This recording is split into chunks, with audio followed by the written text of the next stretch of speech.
Roger. Tandis qu'à l'avant-plan, l'hélicoptère plus sombre, c'est Eric.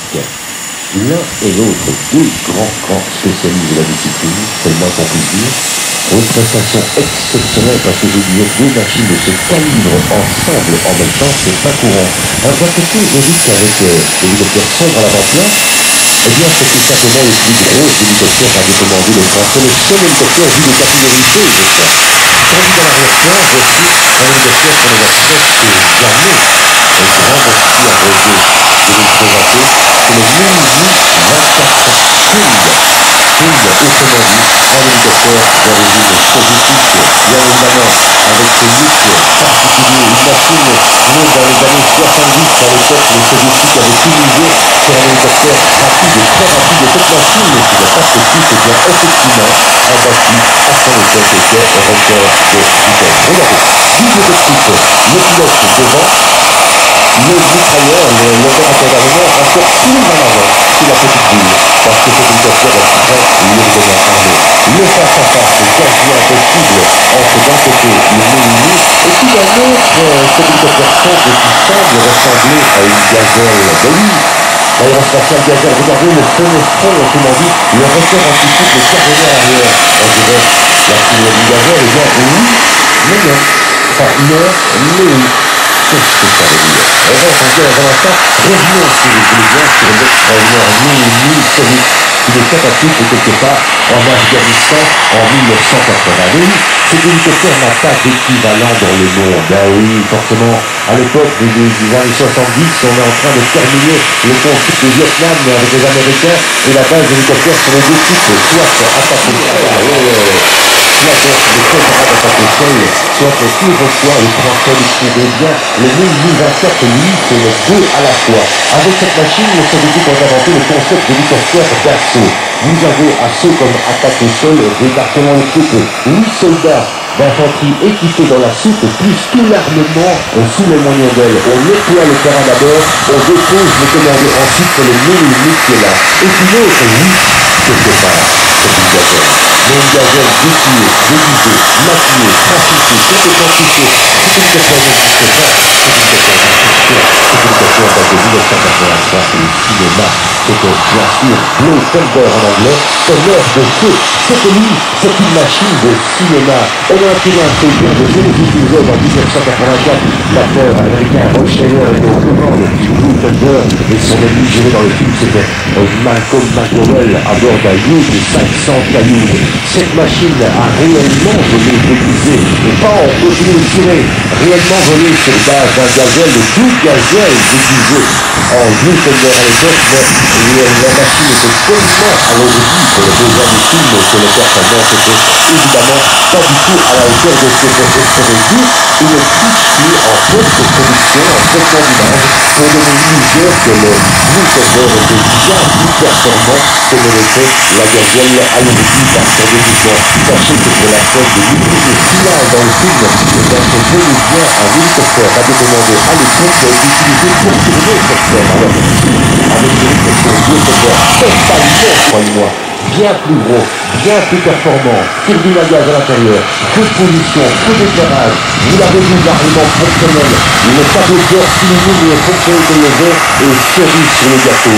Hier, Eric, avec cette machine complètement sobre d'apparence de présentation, a eu le culot de nous faire un vol de nuit.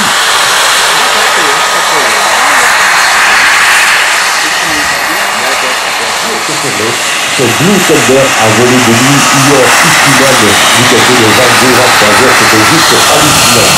Retour sur cette incroyable Mini 24 qui existait en deux versions, la version 2 avec le cockpit plutôt carré d'assaut, et puis la version 1 comme celle-ci, et celle avec le cockpit dit en boucle de voilà, Eric vous salue à quelques coups d'armement de bord, je vois sur juste pour les besoins et vos images.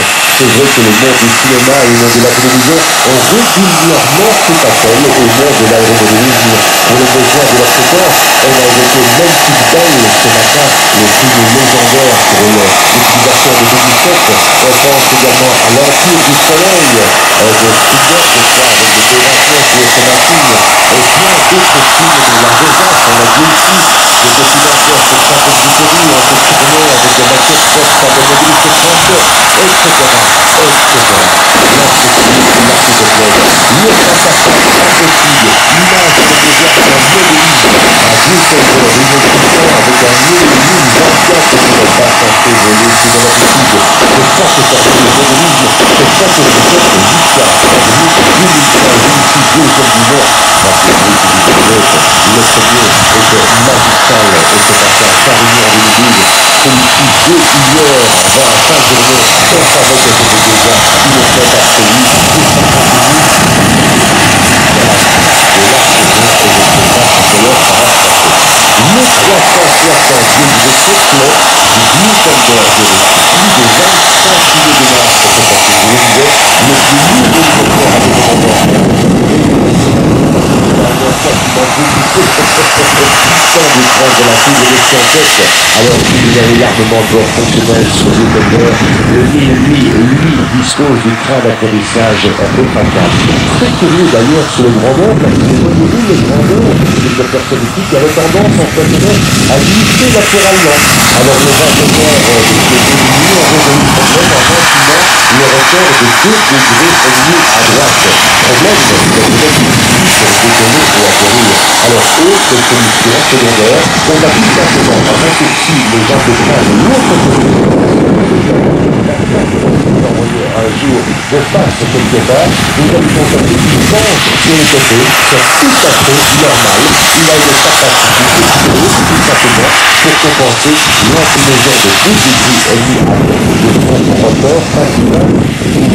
Pour se boucher parfois les anecdotes pour les moins exceptionnelles. Bref, qu'elle soit réelle ou purement de fiction, des machines absolument exceptionnelles déjà séparément, même si présenter deux concerts, c'est juste du bonheur. Regardez, au final, atterrissage et stabilisation pour le bleu secteur de Eric la numéro 2 dans le monde public de Gardner et communication va nous rejoindre avec le Lili. On va sortir le train d'un instant à l'autre, quelque part dans les galaxies, ces hélicoptères sont inutilisés très progressivement et sont remplacés par des matériaux dynamiques. Le cosmos est de notre histoire. Deuxième atterrissage et rafale d'applaudissements pour toujours. S'il vous plaît, le Gutenberg et Roger avec le 1024. Deux modélistes et deux machines d'exception.